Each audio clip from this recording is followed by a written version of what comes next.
Since the release of the iconic novel The Time Machine by British writer H.G. Wells, theories have run rampant about the possibility of time travel. In the story, a scientist can travel through time and lands in a futuristic society in which cannibalism is normalized.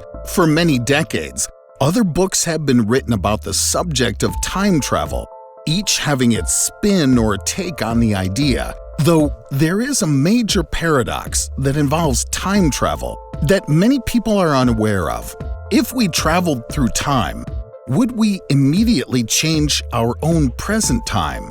In theory, every action taken by a person would change history forever, steering the world in a slightly different direction than it was headed down before. If time travel were possible, would we be able to meet our future selves or our past ancestors?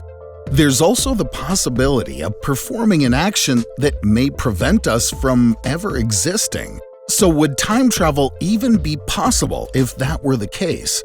We will discuss all of this and more in today's video. The mysterious case of Thomas Johnson.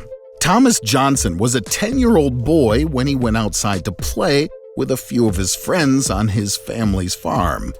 The family had recently purchased the farm, and there was an artificial pond that had been created on the property before the family had moved in. Thomas' father was terrified that Thomas would be unsafe if he ventured too close to the pond alone, so he forbade both Thomas and his friends from visiting the pond without supervision. To make matters worse, his father warned him that strange things had been taking place in the area recently. His father had no idea what may happen if he let the boy out of his sight. There had been many occurrences in which farm animals would disappear without a trace.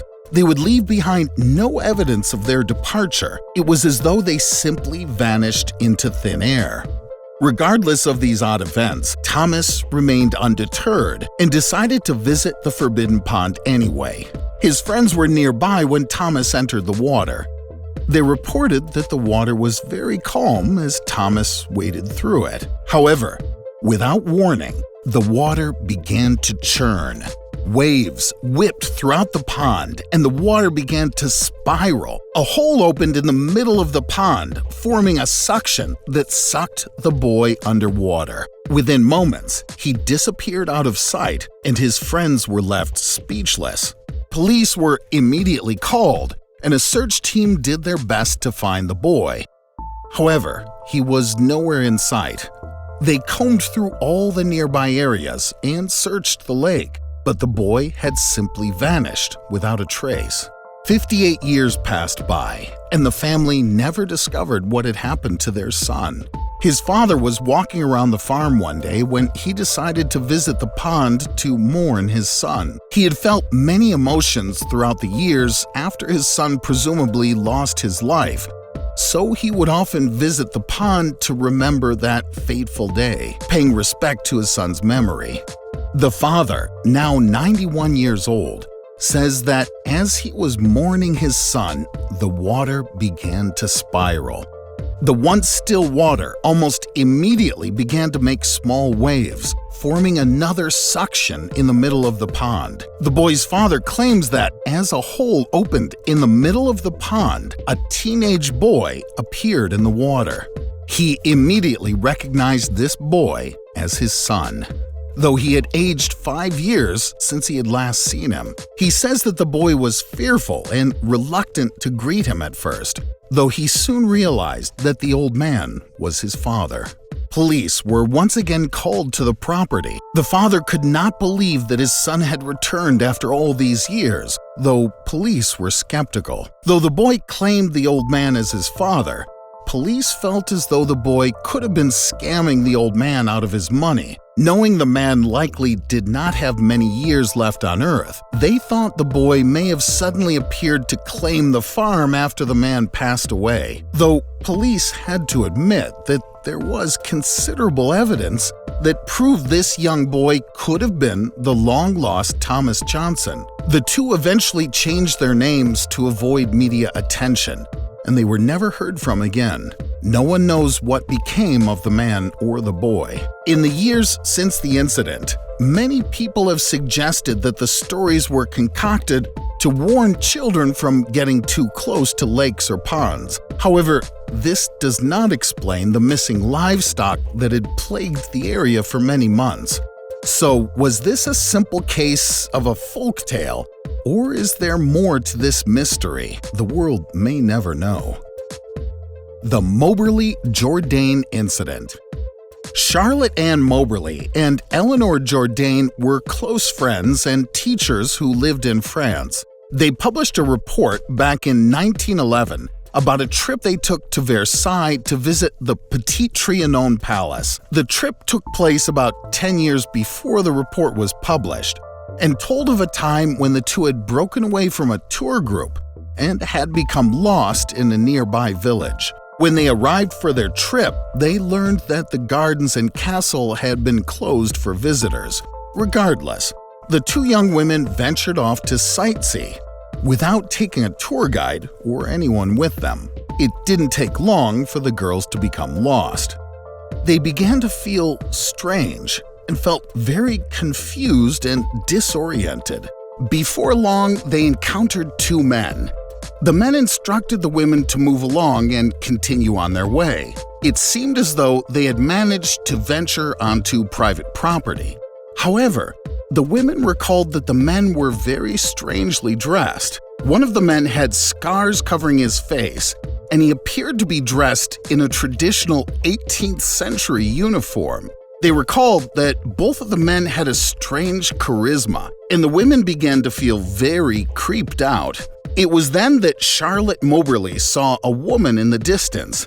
She identified this woman as Marie Antoinette, the final queen of France. Maria was lounging in a nearby garden, which likely explains why these two men had approached the women so suddenly. They were tasked with protecting the queen. What is incredibly shocking about this case is that Marie Antoinette passed away in 1792 after being guillotined. To provide a bit of backstory, Marie was one of the most controversial queens of her time. She was in power between 1774 and 1792. She had been repeatedly involved in scandals and was despised by many people of her nation. She had married King Louis XVI, though it took 8 years for the two to conceive a child. When Marie gave birth, the nation soon claimed that the child was illegitimate and that she had been having an affair.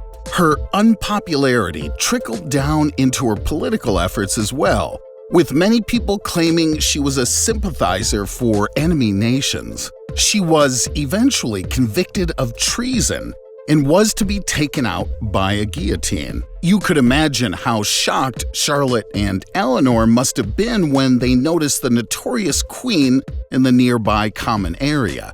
The two women continued on their way, trying very hard to understand what they had just seen.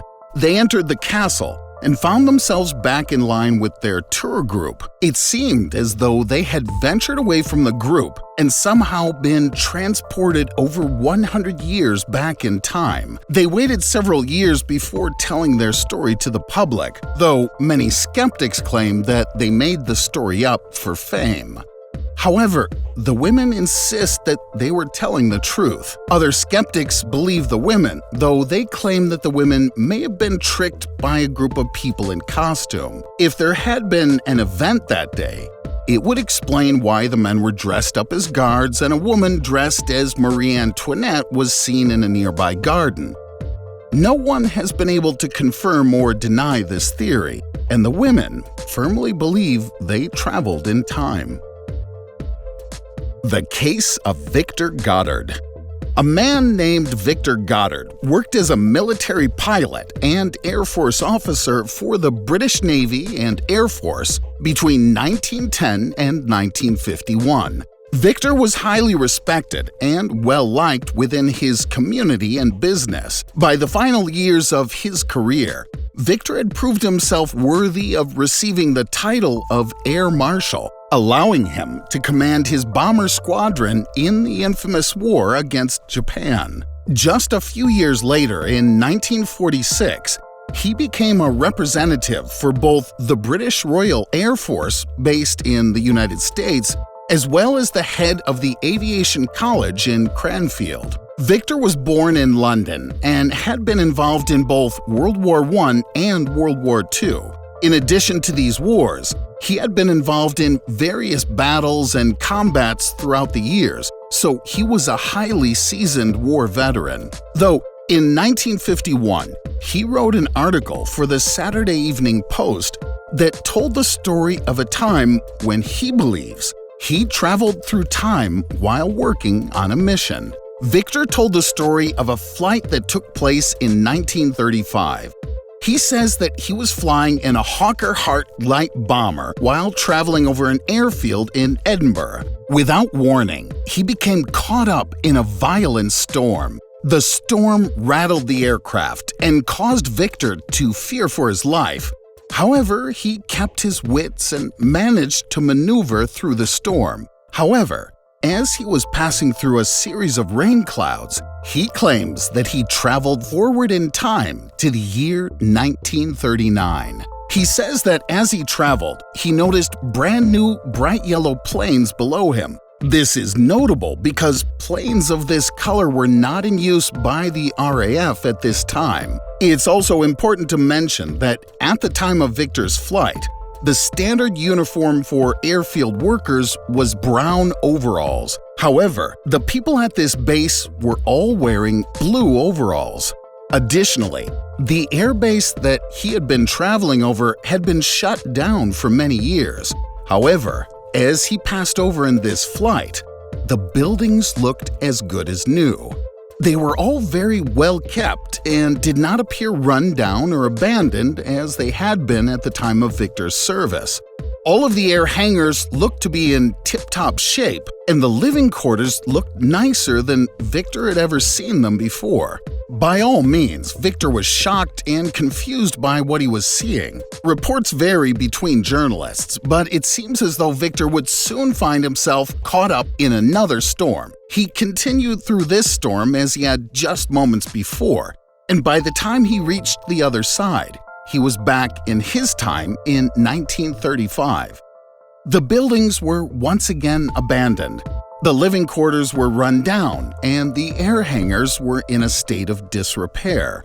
He landed, but did not tell anyone about what he'd seen for another decade and a half. Though this is where Victor's case takes a strange turn. Though Victor's flight took place in 1935, it would be another 4 years before the airfield would have the funds to conduct a full renovation. While renovating, they decided to bring the building back to its former glory, repairing the worn-out air hangars and cleaning up the base and its living quarters. After construction was completed, the base looked identical to the way he had seen it in his vision just 4 years earlier. To take things a step further, the base also began to use yellow aircraft around this same time, further proving that Victor could have likely traveled through time on that fateful evening.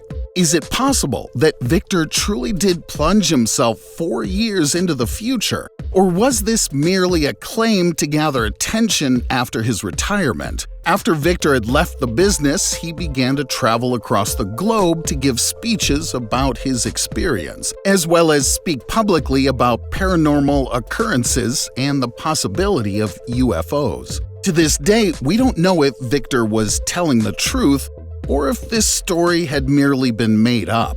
However, Victor maintained throughout his life that this story was completely true. What he experienced that day remains completely unexplained.